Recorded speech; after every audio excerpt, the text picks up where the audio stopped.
இந்த துறையாக இருந்தாலும் லவ் பண்ணுவோம். அப்பதான் வந்து பெரிய ஆளா வர முடியும். அந்த வேலையை லவ் பண்ணும். 8 மணிக்கு வரான் ஒருத்தன். என்ன டைம் ஆகுது பாருங்க, 8:07 இன்னும் வரல. இவங்களாம் எங்கிருந்து முன்னேற போறாங்க? இல்லை சொன்ன டைத்துக்கு வரது இல்லையா? சரி வணக்கம் சார். வாங்க, வந்தது லேட்டு இல்லை. வணக்கண்ணா, உட்காருங்க. பரவாயில்ல சார். பரவாயில்ல, உட்காருங்க. உங்களுக்கு வர சொன்னல, என்ன டைம், ஏன் இவ்வளோ லேட் ஆச்சு? வரவே இல்லை. கதையெல்லாம் சொல்லாதீங்க சார், வரவே இல்லைன்ட்டு. உட்காருங்க. எதுக்கு வர சொன்ன தெரியுமா? சொல்லுங்க சார். சிரிக்காதீங்க சார், செஞ்சது தப்பு, எனக்கு கோபம் வருது. இல்லை செஞ்சுட்டு நீங்கள் வந்து சிரிச்சுட்டே இருக்கீங்க. ஓ, நம்ம ரெட்டேரி இருக்குல்ல, அங்கே வந்து ஒரு 99 என்ன 100 கட்டிட்டீங்கன்னா செஞ்சுரி எவ்வளோ நல்லா இருக்கும். ஒரு 4 கோடி தெரியா, இன்னொன்று கட்டிடுறேன். பின்ன உன்னை அட்வைஸ் கூப்பிடல, நான் சொல்கிறத கேட்கறதுக்கு தான் வந்திருக்கேன். புரியுதா? உங்களுடைய அந்த மைண்ட் செட் எனக்கு இப்போதான் சார் புரியுது. என்ன? 99. ஆமாம், குளத்தூருடைய பின்கோட் நம்பர் 99. ஆமாம். ஒரு பிளானாக தான் சார் பண்ணுவீங்க நீங்கள். எப்பயுமே எதை பண்ணாலும் அதில் ஒரு நேர்த்தி இருக்கும் சார் உங்ககிட்ட. 100 கட்டிட்டீங்கன்னா எல்லாரும் மாதிரி 99 எல்லாரும் என்னது 99, வாட் இஸ் திஸ் 99? ஹலோ, அப்படி உங்களோட ஓவர் ஆக்டிங்கோ இல்லை உங்களுக்கு சர்டிஃபிகேட்டோ நான் எதிர்பார்க்குறேன். உங்களை கூப்பிட்டு இருக்காங்கன்னா நான் 99 அப்பார்ட்மெண்ட் கட்டியிருக்கேன். அது எதுக்காக வர சொன்னேன்னா? தெரியும் சார், சும்மா எல்லாரும் காமெடி பண்ணது சார். நான் என்னத்துக்கு சார், அதாவது கிரகப்பிரவேசம் பண்ண போறீங்க, நோட் பண்ணி வச்சுட்டு சார். வாழை மரம் 2, பசுமாடு கண்ணுக்குட்டி, அப்புறம் நாதஸ்வரம், டிஃபனு, ஸ்நாக்ஸு, இதெல்லாம் ஏற்பாடு பண்ணி கிரகப்பிரவேசம் பால் காசை பாரு. கரெக்டா? அதுக்கெல்லாம் உங்ககிட்ட ஆள் இருக்கா? ஆமாம் சார். ஓ, அதெல்லாம் நீங்க தான் ஆர்கனைஸ் பண்ணீங்க. அதுதான் கூப்பிட்டீங்க, நான் ஏற்பாடு பண்ணேன் சார். எல்லாம் கவலைப்படாது. எல்லாத்தையும் நீங்க ஏற்பாடு பண்ணிக்கலாம்னு பாக்குறீங்க என்கிட்ட சார். உங்களை பத்தி நல்லா தெரியும் சார். இந்த இடைத்தரகரை வச்சு எதுவுமே பண்ண மாட்டீங்க. டைரக்டா பேசி பேமெண்ட்டே டைரக்டா தான் கொடுப்பீங்க. கமிஷன் பேசிக் எனக்கு பிடிக்காது, புரிஞ்சுக்க. தெரியும். நான் அதுக்காக கூப்பிடல. 99 அப்பார்ட்மெண்ட் இருக்குதுல, ஒரு விளம்பர படம் எடுக்கலாமே அப்படின்னு கூப்பிட்டேன். சும்மா ஐடியா சார். எது விளம்பர படம் எடுக்கலாம்ன்றதே செம்ம ஐடியா. இல்லை சார், அதான் விளம்பரம் பண்ணாதான் எதுவுமே. அதுதான் எப்படி எடுக்கலாம் சொல்லுங்க. ஒரு ஹெலிகாம் வந்து வாடகைக்கு எடுத்துக்கிறோம் சார்.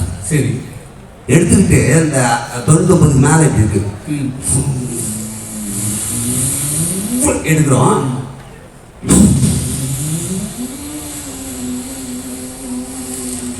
ஃப்ளாட் எடுக்கிறோம் சார். அப்படி காமிச்சிட்டு அந்த அந்த வீடியோ போட்டு 99 வாங்கிக்கோங்க. இது விளம்பரம். இது மாதிரி யாருமே வித்தியாசமா எடுத்துக்கல. நான் கேட்கறது வித்தியாசமா எடுக்கணும்னு உன்னை கூப்பிட்டேன். ஒரு ஆடு பண்ணணும்னா அதில் ஏதாவது ஒரு சேஞ்சஸ் இருக்கணும், அதில் ஒரு விளம்பரத்துக்கு யுக்தி இருக்கணும், அதில் வித்தியாசம் இருக்கணும். அது மாதிரி ஏதாவது இருக்கா? இருக்கு சார். என்ன இருக்கு சொல்கிறேன். ஒரு வீட்டுக்கு வேணாம் விடு, நானே சொல்லிடுவோம். உள்ள சார் பொண்ணு உள்ள கிம்பல் ஒன்று. நான் தான் போகுது ஹாலு. இப்படி போனால் எப்பா, அப்படி போனால் டபுள் பெட்ரூம். ஓகே, இப்படி வந்தால் பூஜை ரூம், இப்படி வந்தால் பாத்ரூம். இதில் புரிஞ்சு போச்சு. நீ புதுசாக சொல்ல மாட்டேன், நானே சொல்கிறேன். இப்போ 99 அப்புறம் 99 ஆர்டிஸ்ட் வச்சுருந்தா, ஸ்டார்ஸ் வச்சுருந்தா எப்படி இருக்கும்? இது எனக்கே தோணுச்சு சார். அப்புறம் ஏன் சொல்ல? பட்ஜெட் ஜாஸ்தி ஆகும்ன்றதுனால நான் சொல்லலை. இது செம்ம ஐடியா சார், எனக்கே இருந்தது. அதாவது பாலிவுட், ஹாலிவுட், கோலிவுட், அதை விட இது விட எல்லா வீட்டில் இருந்து கூப்பிட்றோம். 99 ஆர்டிஸ்ட் கூப்பிட்றோம், போடுறோம். இதுக்கு ஸ்கிரிப்ட் எழுது பேசலாம். எழுதுறியா? ஒவ்வொரு சார் ஸ்கிரிப்ட் நான் சிம்பிளாக வீட்டிலே சொல்கிறேன் பாருங்க சார். இங்கே வாங்க, நீங்கள் நல்லா இருக்கும், கம்மி ரேட், இப்படி ஆளுக்கு ஒரு டைலாக் 99 பேர் பேசுகிறாங்க. ஆளுக்கு ஒரு டைலாக் பேசினா பெருசாயிடும். அந்த ஒரு டைலாக்கே 3 பேரா பேசணும், 3 கட்டா எடுத்துக்க. 99 பேர் பேச ஸ்கிரிப்ட் டக்குன்னு எழுது. ஒரு பேப்பர் எடுத்து எழுது. அதுக்குள்ள ஃபோன் வந்து பேசுகிறேன். ஹலோ சொல்லுங்க, எம்எஸ்எம் தான் பேசுகிறேம்மா, சொல்லுமா. அப்படியா? ஓஹோ, எப்போ? சரி, ஓகே ஓகே ஓகே. எப்பா என்ன பண்ண? என்ன இருக்கு? Script sir. இல்லை ஸ்கிரிப்ட். இப்போ எத்தனை பேருக்கு எழுதுங்க? 99 பேர் பேசுகிறாங்க சார். டைலாக் வேணாம், 99 வேணாம். ஏன் சார் பட்ஜெட் ஜாஸ்தி இல்லை? இல்லைப்பா, 66 புக் ஆகி போச்சா? இப்போ தான் நம்ம ஆஃபீஸில் ஃபோன் வந்தது. இப்போ தானே 99 சொன்னீங்க. நம்ம ஆஃபீஸில் புக் பண்ணிட்டாலாமே. சரி விடு, பேலன்ஸ் இது 33 தான். 33 அதுக்கு ஏதாவது ஸ்டாக்ஸ் மாதிரி வச்சு எடுக்கலாமா? இதை விட்டு நான் பார்த்துக்கிறேன். பேசாம இதை வச்சு ஒரு ஷார்ட் ஃபிலிம் மாதிரி ஏதாவது பண்ண முடியுமா உங்களால? இதுதான் சார் சூப்பரு. எப்படி? நீங்கள் முதல்ல சொல்றது கூட எனக்கு ஒரு மாதிரியா இருந்துச்சு. இப்போ சொல்றீங்க பாருங்க, இதுதான் கரெக்ட். ஒரு ஷார்ட் ஃபிலிம் பண்ணுறோம் சார், அருமையாக அழகாக பண்ணுறோம். ஒரு ஷிப்பு, ஒரு கண்டெய்னர், நான் பிக்சரை எடுத்து காட்டுறேன். பிக்சரை காமிங்க. ஆமாம் சார், நீங்கள் பார்த்தீங்கன்னா உங்களுக்கு தெரியும். இப்போ பாருங்களேன், ஸ்க்ரீனில் வரும் பாருங்க சார், போடும் போது நான் ஒரு கண்டெய்னர், ஒரு கண்டெய்னர் சார். அப்படியே வரீங்க கோட் சூட் போட்டு நிற்கிறீங்க. உங்களுக்கு விடை கொடுத்து நீங்கள் பேசுங்கன்னா ரொம்ப நல்லா இருக்கும். அதனால் இதோட என்னுடைய விடையை முடிச்சுட்டு நீங்கள் எல்லாம் சின்ன சின்ன ஆடியோ பற்றி சொன்னீங்கன்னா அதுவே எனக்கு பெரிய வாழ்த்துக்களாக இருக்கும். நன்றி, வணக்கம்.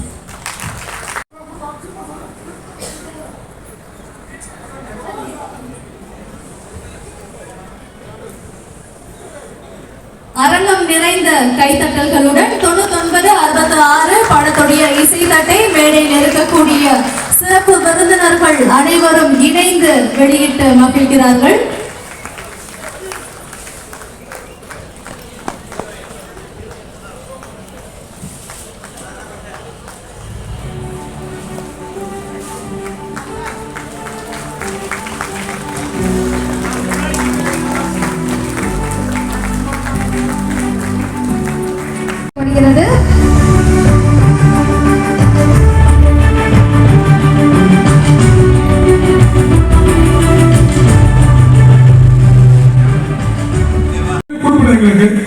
என்னுடைய வாழ்த்துக்கள், உன்னுடைய ஆசீர்வாதங்கள் எல்லாம் சேர்ந்து நன்றி.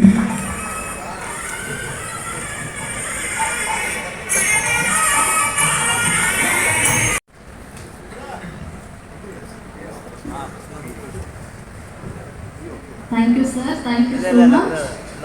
அனைவருக்கும் எங்களுடைய முன்னோட்ட விழா. அவர் எந்த நேரத்திலையுமே வியாபார சிந்தனைகள் தான் இருக்கக்கூடியனால்தான் இந்த நிலைமைக்கு உயர்ந்திருக்கிறார். அவருடைய 99 ஃப்ளாட்டையும் என்ன அழகாக விளம்பரம் படுத்தி அதை விற்பனை செய்வதற்கு இந்த படமே அதற்கு உதாரணம். இந்த படம் எடுத்ததுலேயும் மிகப்பெரிய கமர்ஷியலை உள்ள வச்சிருக்கிறாரு. உண்மையிலேயே இந்த விழா மொத்தத்தில் என்னவோ ஒரு உண்மை முழு வெளிச்சம் போட்டு காட்டத்தான் செய்கிறது. முதலில் நான் படம் ஆரம்பிக்கும் பொழுது யார் என்ற திகில் படத்தை தான் ஆரம்பித்தேன். தம்பி மூர்த்தியும் 9966 அப்படிப்பட்ட ஒரு படத்தை தான் எடுத்திருக்கிறார். அதோடு மட்டும் இல்லாமல் ஒரு படம் எடுத்து திரையிடுவதற்கு முன்பேயே அடுத்த படத்திற்கும் அடித்தளம் அமைத்து அதை படைப்பிடித்து நடத்தியிருக்கிறார் என்றால் உண்மையிலேயே இந்த படம் அங்கீங்கனாதபடி எங்கும் வெற்றியை ஈட்டி தரும். இந்த படத்துடைய பாடல்கள் முன்னோட்டலும் சினிமாவுக்கு ஒரு புதிய அடித்தளத்தை உருவாக்கி தரும். அஷ்டவதானியாக அவர் அவதரித்திருக்கிறார். அப்படிப்பட்ட தம்பி மூர்த்தி எல்லா நிலையிலும் ஏற்றம் பெற்று வாழ்வாங்கு வாழ வேண்டும், வையகம் தழைக்க வாழ வேண்டும்.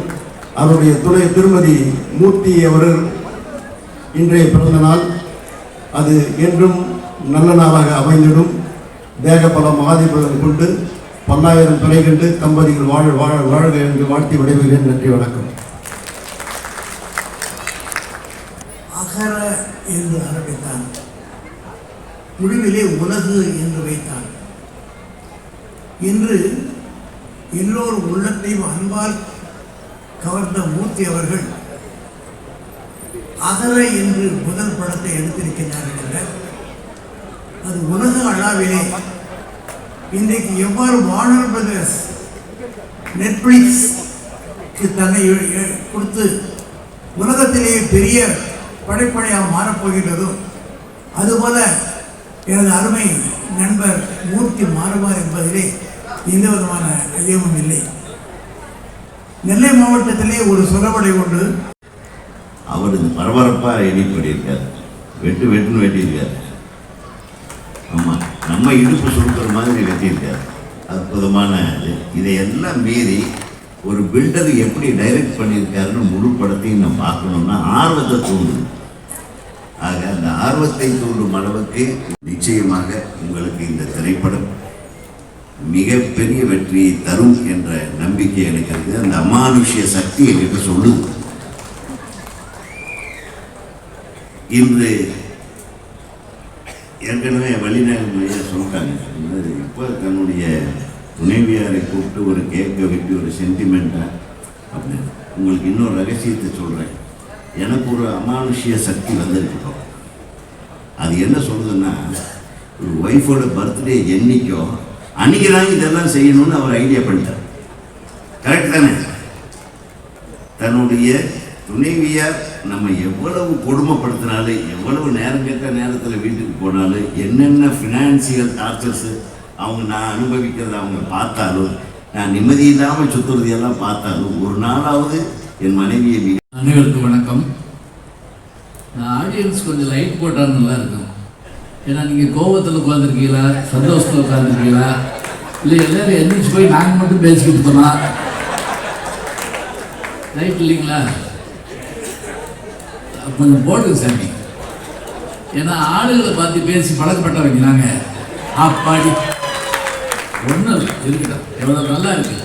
நீங்கள் கூட முதல்ல வரலாம், அங்கே கூட பேசலாம் இல்லையா? இது சென்னையில் சாரிங்களா? வெளியில் வெளியில் சரி, வெளியில் தேட்டர் ஸ்க்ரீன் வச்சு ஒரு 2000 பேர் இருக்காங்களாம். அவங்களுக்கு என்னுடைய வெளியிலிருந்து கேட்டுக்கொண்டிருக்கக்கூடியவர்களுக்கு என்னுடைய வாழ்த்துக்களை சொல்லிக் கொள்கிறேன். முன்னிருந்து கைது இருக்கலாமா வேணாமா நினைச்சிட்டு இருக்கீங்களா? சும்மா கேட்டுக்கணும், தப்பு. பேரன்பிற்கும் வணக்கத்திற்கும் மரியாதைக்கும் உரிய இந்த அற்புதமான 9966 9966 முதல்ல தமிழில் சொன்னேன், கொஞ்சம் புரியாதுன்னு சொல்லிட்டு நான் இங்கிலீஷில் சொல்லிட்டேன். ஏன்னா இப்போ எல்லாம் எப்படின்னா, முன்னே ஆங்கிலத்தில் சொல்லி புரியலைன்னா தமிழில் சொல்லுவோம். இப்போ அப்படி இல்லை. இப்போ தமிழில் சொல்லி அது புரியலன்னு நம்மளை பார்த்துக்கிட்டே இருந்தாங்கன்னா அப்புறம் இங்கிலீஷில் சொன்னால் புரியுது. கல்லூரி வாசல்கிட்டு இருந்தேன், ஒரு பஸ் வந்தது. இந்த பேருந்து மைய பேருந்து நிலையம் போகுமான்னு கேட்டேன். அப்படின்னா என்ன சொல்கிறேன்னு கேட்டார் அவர். இந்த பேருந்து மைய பேருந்து நிலையம் போகுமான்னு. என்ன சொல்கிற அப்படின்னாரு.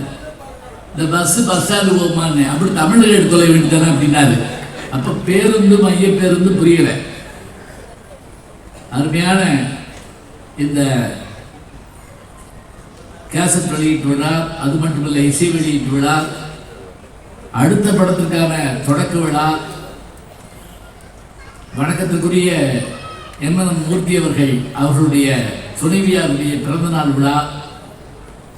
ஒரு கல்லில் ஒரு மாங்காய் அடிக்கலாம், 2 மாங்காய் அடிக்கலாம். மரத்தையே வீழ்த்துற அளவுக்கு அடிக்கிறதுனா இதனால தான் முடியும். எனக்கு தெரிஞ்சு 12 மாங்கனிகளை வீழ்த்திய அளவுக்கு அத்தனை சாதனைகளை புரிந்திருக்கக்கூடிய மூர்த்தி ஐயா அவர்கள். அதில் என்ன சிறப்பு தெரியுங்களா? அவரே எல்லா வேலையும் பார்த்துட்டே இருக்கார். அவர் ஒரு நிமிஷம் கூட இந்த கேக்கு வெட்டி பிடிச்ச உடனே அவரே தள்ளி போயிட்டார். பார்த்தீங்களா? ஒரு வினாடி கூட நிற்கிறேன். இந்த வேகம், இந்த ஆற்றல், இந்த சக்தி, இந்த சுறுசுறுப்பு அவருக்கு இறைவன் தந்ததாக நான் கருதுகிறேன். அவரும் அவருடைய குடும்பத்தாரும் நீராயும் நிறை செல்வம் உயர் புகழ் விஞ்ஞானம் பெற்று பல்லாண்டு பல்லாண்டு பல்லாயிரத்தாண்டு பல கோடி 100,000 ஆண்டு வாழ வேண்டும் என்று வாழ்த்தி, இந்த படத்தினுடைய இந்த முன்னோட்டத்தை பார்த்தேன். உண்மையிலே நான் ரொம்ப வியந்து போனேன். ஏன்னா கிராமங்களில் உட்கார்ந்து பார்க்குறப்ப தான் அந்த ரசனை நமக்கு தெரியும். பொதுவாக பெரிய நகரங்களில் ரசனையை வெளிக்காட்ட மாட்டாங்க. கிராமத்தில் படம் பார்த்துக்கிட்டு இருக்கப்ப அழகான காட்சி வந்தால் திடீர்னு எந்திரிச்சு கொடுத்த காசு செத்துச்சுரா அப்படிமா. அப்படின்னா என்ன ஆச்சுன்னா, அந்த காசு முழுவதும் அந்த ஒரு காட்சிக்கு சரியா போச்சான். அது போல இங்கே நான் பார்த்துக்கிட்டே இருந்தேன். மிக அற்புதமாக இந்த படத்தை அவரே தயாரித்து, அவரே நடித்து, அவரே பாடல் எழுதி, அவரே இசையமைத்து, எல்லா காதலிக்கு நேர்களை நாகேஷ் அவர்கள் சொல்லுவாரு, கதை வசனம் டைரக்ஷன் பாடல்கள் சொன்னப்ப அன்னைக்கு நம்ம சிரிப்பா இருந்தது. ஆனால் இன்னைக்கு அப்படி ஒரு ஆள் செய்ய முடியும் என்பதை எனக்கு தெரிஞ்சு டைரக்டர் டி ராஜேந்திரன் அவர்கள் அப்படி செஞ்சிருக்காரு நினைக்கிறேன். கதை வசனம் டைரக்ஷன் பாடல்கள். அதே போல எல்லா ஆற்றலும் கொண்டிருக்கக்கூடிய திரு மூர்த்தி அவர்கள் அழகான படத்தை தந்திருக்கார். இந்த நிகழ்வில் நான் பங்கு பெற காரணமாக இருந்தவர் இதனுடைய ஒளிப்பதிவாளர் வணக்கத்துக்குரிய நிகழ்ச்சி, பிரமாண்டமான நிகழ்ச்சி. இசை வெளியிட்டு சொல்றதை விட 30 விழான்னு சொல்லலாம். 99, 66 படத்தோட இசை வெளியீட்டு விழா, அஸ்கி ஹவுஸோட துவக்க விழா, எம்எஸ் மூர்த்தி அவரோட மனைவியோட பிறந்தநாள் விழா, இந்த 4 சேர்த்துக்கலாம். அரங்கம் பெருசாக இருக்குல்ல, இந்த 3 10 சேர்த்துருக்கலாம். நம்ம தமிழ் திரையுலகில் தயாரிப்பாளர்கள் வந்து விளம்பரம் பண்ணணும் அப்படின்னா நம்ம கலைக்குடி தான் சார். இவர் அவரையும் முடிஞ்சிட்டார். அவர் ஒரு படத்தை விளம்பரம் பண்ணுவார். இவர் இங்கே 2 படத்தையே விளம்பரம் பண்ணிட்டாரு. சிம்மில் அப்படி தான் இருக்கணும், படக்கு தெரிஞ்சாலாக இருக்கணும். அப்போ ஒவ்வொரு இசைக்காகவும் நானும் உதயகுமார் சாரும் வளர்த்துக்குவோம். அன்றைக்கி ஈவினிங் தான் ஃபங்க்ஷனாக அன்றைக்கி 2 பேரும் அங்கே தான் பார்த்துக்குவோம். ஆனால் இன்றைக்கி காலையில் முதல் போவோம். உதயகுமார் சார் தான், தம்பி இன்னைக்கு இசை வீட்டில் இருக்குது வந்துருக்காங்க. சரி சார் சொல்லிட்டேன். அப்புறம் மத்தியானம் போக மாட்டார். தம்பி இன்னைக்கு வலுக்கூடத்தில் ஃபங்க்ஷனுக்கு வந்துருக்காரு. சரி சார். சாயந்தரம் தம்பி நான் கிளம்பிட்டாங்க. எந்த இசையோட ஒரு ஞாபகப்படுத்த மாட்டார். இவ்வளோ ஞாபகப்படுத்துறாரு அப்படின்னா அப்படிதான் தெரிஞ்சது அவர் ரெக்ஸாவோட ரசிகர், தீவிர ரசிகர். ஏற்கனவே அனௌன்ஸ் பண்ணிட்டாரு ஒரு உலகத்துக்கு. இப்போ திரும்ப இப்பவும் அனௌன்ஸ் பண்ணுறாரு. அவர் இயக்க சங்க தலைவரா இல்லை ரக்ஷா ரசிகோட தலைவரா, நிறைய சங்கத்து தலைவராக இருக்கார் அவர். ஆனால் இது ரொம்ப பெருமையாக இருக்காரு. மூஞ்சி பதில் எவ்வளோ மலர்ச்சியாக இருக்கு. ரக்ஷா ட்ரெயிலில் பார்த்தோம். இதில் பேயின்னு சொல்கிறாங்க. ஆனால் பேய் ஒத்துக்க முடியாது. அவங்க எதை நடித்தாலும் அந்த அழகு தான். பேயை நடித்தாலும் ஓகே, போலீஸை நடித்தா போலீஸாக மதிக்குவாங்க. அப்புறம் கிளாமர் குடும்ப பாவனை கேட்டால் அதுக்கு கலைக்கிறாங்க. எந்த வேடம் கொடுத்தாலும் அற்புதம் செய்யக்கூடிய ஒரு நடிகை தான் ரக்ஷா. வாழ்த்து மேடம். இங்கே வந்து உதயகுமார் சார் வந்து அப்போ இன்னொரு ரகசியம் ரசிகா வந்து ஒன்று, நம்ம எம்எஸ் மூர்த்தி தயாரிப்புல அடுத்து அவர் தான் இயக்குனுங்கிற உறுதிசேர்க்கா வந்திருக்கிறார். அந்த படத்தில் ஹீரோயின் ரக்ஷா. நான் சொல்கிறேன் நம்ம ஜெயிச்சு ஆகினா இவங்க கரெக்டாக ஆகிக்குவாங்களாம். உதயகுமார் இயக்கத்தில் ரசிகா தான் கதாநாயகி. என்ன எம்எஸ் மூர்த்தி சார் திரும்பிட்டார். ஆமாம், நிறைய கமெண்ட் இருக்கு. உங்கள் தயாரிப்பு உதயகுமார் சார் இயக்கம், அதில் கதாநாயகி வந்து ரக்ஷா. பூஜை போட்டோம், போட்ட மாதிரி முடிச்சு அனௌன்ஸ் பண்ணியாச்சு. இப்போ அப்புறம் இந்த படம் அதுக்கா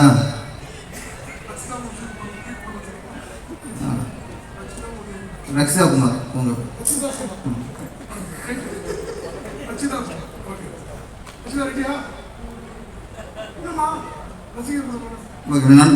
நல்லா வரும். இது பேய் படம் அப்படின்னு பார்த்தா கடைசியாக படம் தான் பேய் படமா இருக்கு. சாங்ஸ்லாம் பார்த்தா பக்தி படமாக இருக்கு. விநாயகர் சாங்ஸ், அப்புறம் புத்தர் சாங்ஸ், அப்புறம் கருப்பண்ணசாமி சாங்ஸ், எல்லாமே சாமி சாங் தான்.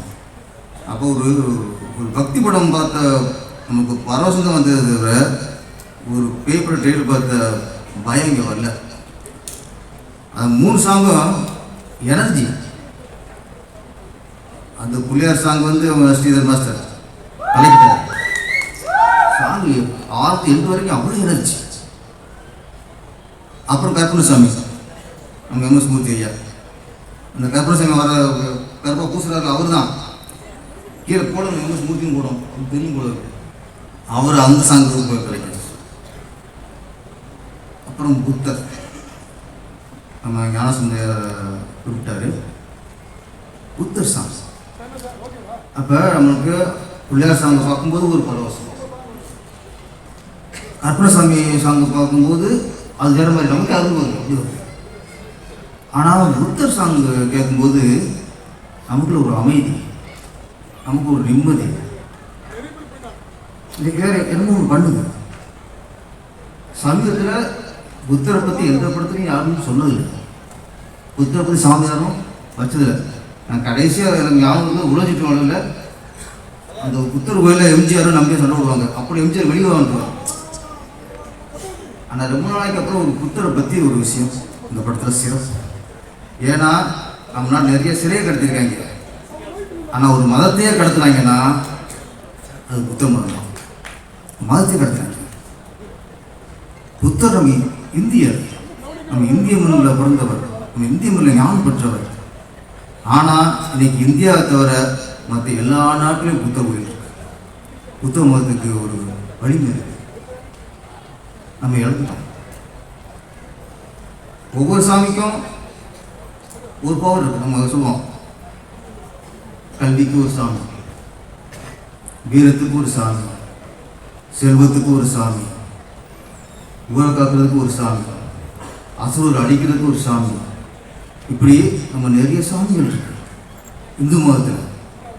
ஆனால் ஒரு அமைதிக்கான சாமி, ஒரு ஞானத்துக்கான சாமி, ஒரு சாமி சிலையை பார்த்து உட்காந்தோம்னா நமக்கு ஒரு அமைதி வரும், நமக்கு ஒரு ஞானம் வர மாதிரி தோணும். அது என்னன்னா புத்தர் தான். அதை இழந்துட்டோம். இந்தியாவில் நம்ம அருமையான ஒரு புத்தருங்கிற ஒரு சாமியோட அருமையை இழந்துட்டோம். ஆனால் நம்ம எம்எஸ் மூர்த்தி அவருக்கு நான் ரொம்ப பாராட்டுறது, நன்றி சொல்கிறதுன்னா, நீண்ட நாளுக்கு அப்புறம் ஒரு புத்தர் கோயிலில் புத்தரை பற்றி முழுக்க ஒரு சாங் வச்சதுக்கு அவருக்கு என்னோட நன்றி. இன்னொன்று, பேய் படம்னாலே அது கரெக்டாக எடுத்தாலே பாதி ஹிட்டு. அதுக்கப்புறம் ட்ரெயிலர் பார்க்கும்போது சாங் பார்த்தா ஒரு சின்ன படம் மாதிரி தெரியல, ஒரு விஜய் படத்துக்கு ஒரு சாங் மாதிரி, அஜித் படத்துக்கு ஒரு சாங் மாதிரி. வேதாளத்தில் பிள்ளையார் சாங்கு ஸ்ரீதர் சார், வேதாளத்துலையும் பிள்ளையார் சாங் வருமே. ஆமாம், அந்த ரேஞ்சுக்கு இருக்கு சார் பிள்ளையார் சார், அந்த ரேஞ்சுக்கு இருக்கு. இப்போலாம் சாங் வைக்க பயப்படுறாங்க தமிழ்நாட்டில். ஒரு சாங் வைக்க பயப்படுறாங்க, ஹீரோக்கு உரிபூசிக்கு பயப்படுறாங்க. இப்போ அப்படி இருக்க காலகட்டத்தில் 3 சாங் வச்சார்ல நம்ம எம்எஸ் மூர்த்தி, வாழ்த்துக்கள் சார். ஏன்னா ஒட்டு வைக்கிறதுக்கும் விபூதி வைக்கிறதுக்குமே பயப்படுறாங்க. எங்கிட்ட சங்கி சொல்லுவாங்களான்ட்டு, இவர் முச்சம் 3 சங்கி. அதனால் ஒரு பேய் படமாக பார்க்கல, இதோட பக்தி படமாக பார்க்குறோம். இப்போ எம்எஸ் மூர்த்தியோட தன்னம்பிக்கை, சுறுசுறுப்பு, இது ரெண்டும் கண்டிப்பாக அந்த படத்தை வெற்றியடை வைக்கும். நன்றி நன்றி நன்றி. Thank you so much sir. தொடர்ந்து பொறும் விழாவில் கதாநாயகர், மதிப்பிற்கும் மரியாதைக்கும் உரிய அன்பு சகோதரர் திரு எம்எஸ் மூர்த்தி அவர்களே, மேடையில் வீற்றிருக்கின்ற ஆன்றோர் பெருமக்களே, மேடை முன்பு அமர்ந்திருக்கின்ற தெரிவித்துக் கொள்கின்றேன். இந்த முப்பெரும் விழாவில் பல்வேறு அறிஞர்கள் எனக்கு பின்னால் பேச இருக்கின்றார்கள். நான் ஒரே ஒரு கருத்தை மட்டும் சொல்லி விடைபெறலாம் என்று நினைக்கின்றேன். உண்மையிலேயே இந்த 9966 என்ற திரைப்படம் ஒரு வெற்றி படமாக அமையும். அந்த வெற்றி விழாவில் நாம் எல்லாம் கலந்து கொள்வோம். மூர்த்தி அவர்கள் இது போன்று பல்வேறு திரைப்படங்களை எடுத்து இந்த சமுதாயத்திற்கு பல நல்ல சேவைகளை செய்ய வேண்டும் என்று இந்த நேரத்தில் கேட்டுக்கொண்டு வாய்ப்புக்கு நன்றி கூறி விடைபெறுகிறேன். நன்றி, வணக்கம். மேடையில் இருக்கும் பெரியோர்கள் அனைவருக்கும் வணக்கம். இந்த திரைப்படத்தை பார்க்க வந்திருக்கும் மக்கள் அத்தனை பேருக்கும் இனிய வணக்கம். என்னுடைய சகோதரி சுமை அவர்களுக்கு சிறப்பு வணக்கம். எனக்கு பிடித்த படங்கள் பண்ணுறதில்லை, மக்களுக்கு என்ன தேவை, மக்களுக்கு என்ன சொல்லணும், தெரியாத உண்மைகள் என்ன சொல்லணுன்றது மட்டும்தான் படமாக எடுத்துருக்கேன். அதனால தான் சர்வே பண்ணி 3 படம், லாபகரமான 3 படங்களை கொடுத்துட்டு இப்போ அடுத்த படம் திரௌபதி 2 இந்த மாதம் ரிலீஸ் ஆகுது வந்திருக்கேன். எனக்கு பிடித்த படங்கள் பண்ணால் போக முடியாது. அந்த மாதிரி மக்களுக்கு தேவையான படங்கள் பண்ணுறதால அடுத்தடுத்து படங்கள் பண்ணிட்டுருக்கேன் தொடர்ந்து. இந்த ஃபங்க்ஷனுக்கு எனக்கும் என்ன சம்பந்தம்னா, தம்பி பிஆர்ஓ புவன் வந்து நான் பழையவனார்பேட்டை பண்ணுறப்ப என் கூட அங்கேருந்து அசோசியேட் ஆகி இந்த அப்புறம் மௌனம் ரவி சாருக்கு அப்புறம் பிஆர்ஓ மாதிரி என் கூட ட்ராவல் பண்ணிகிட்ருக்காரு. ஸோ இந்த படம் தான் புவன் இல்லை, நான் சுரேஷ் சந்திர சாரோட ஒர்க் பண்ணுறேன். ஆனால் புவனுக்காக எங்கே கூப்பிட்டாலும் எப்போ கூப்பிட்டாலும் போய் நின்றுடுவேன். அப்படி தான் வந்தேன். ரொம்ப ஹெக்டிக்கான டைம் தான், ரொம்ப டைட்டான ஷெடியூல். இந்த போஸ்ட் ப்ரொடக்ஷன் ஃபைனல் ஸ்டேஜில் இருக்குது. புவன் ரொம்ப கம்பல் பண்ணி கூப்பிட்டாரு. ஆனால் இங்கே வந்ததுக்கப்புறம் ரொம்ப சந்தோஷம் கூப்பிட்டதுக்கு. இது ரொம்ப ஒரு பாசிட்டிவான ஒரு அரங்கமாக மாறி இருக்கு. அவர் எம்எஸ் மூர்த்தி சார் ரொம்ப பாசிட்டிவான மனிதர். நீங்கள் ரொம்ப பாசிட்டிவ் எப்படின்னா இவ்வளோ பெரிய அரங்கம் ஃபுல்லாக பரவுது சார். அவ்வளோ ரொம்ப பாசிட்டிவாக அதான் சார். அது வந்து உங்கள் பிஸ்னஸ் டாக்டிக்ஸ். இங்கே இருக்கவங்க பார்த்ததுன்னு வெளியே ஒரு எல்இடி ஸ்க்ரீன் வச்சு 2 ஸ்க்ரீன் 2 டிசைன் வச்சிருப்பாரு. ரொம்ப பாசிட்டிவான மனுஷன். கொஞ்சம் சினிமாவும் படிச்சு தான் வந்திருக்காரு. இல்லைன்னா டைட்டில் வந்து அந்த மாதிரி சூஸ் பண்ண முடியாது. ஒரு டைட்டில் அந்த படத்தோட கதையை சொல்லுது. 2வது படம் மாஸ்டர் வந்து ரொம்ப நல்ல ஆக்டர், கரெக்டாக யூஸ் பண்ணியிருக்காரு. அந்த டைட்டிலுமே அந்த சைபீரியன் ஹஸ்கி பற்றின படம், அதை பார்த்தாலே தெரியும். ஸோ அந்த மாதிரி டைட்டில் சூஸ் பண்ணுறப்ப ஒரு சினிமா கற்றுக்கிட்டு தான் சினிமா வந்திருக்காரு அப்படின்னு தோணுது. அதெல்லாம் தாண்டி இந்த படத்தில் அவங்களே தெரியாமல் ஒரு ஸ்பெஷல் இருக்குது. என்னென்னா அப்பார்ட்மெண்ட் பேஸ்டு மூவிஸ் வந்து சினிமாவில் ரொம்ப கம்மி. இந்த ஜானர் வந்து ரொம்ப சிறப்பான ஜானர். தமிழில் வந்து ஒரு 2 படம், இப்போது ரீசெண்டாக 3 BHKன்னு ஒரு படம், அது அப்பார்ட்மெண்ட்டை பேஸ் பண்ண படம்.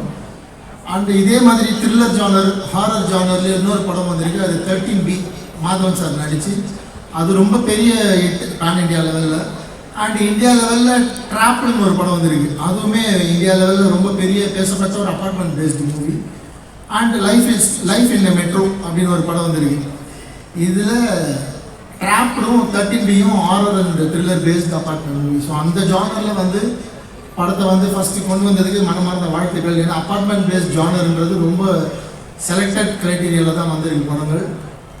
ஒரு பார்க்குற மாதிரியான ஒரு மேக்கிங்கோட ஒரு படம் பண்ணியிருந்தானாலே ரக்ஷிதா மேடம்காக இந்த படம் வந்து நிச்சயமாக ஓடும். அவங்க ஒரு ரீசெண்டாக அவங்க படம் வந்து மினிமம் கேரண்டி அந்த மாதிரி அவங்கள நம்பி இன்வெஸ்ட் பண்ணி ஒரு படம் எடுத்தால் அந்த படம் திரும்ப வந்துடும் அப்படின்னு நிரூபிச்சிருக்காங்க.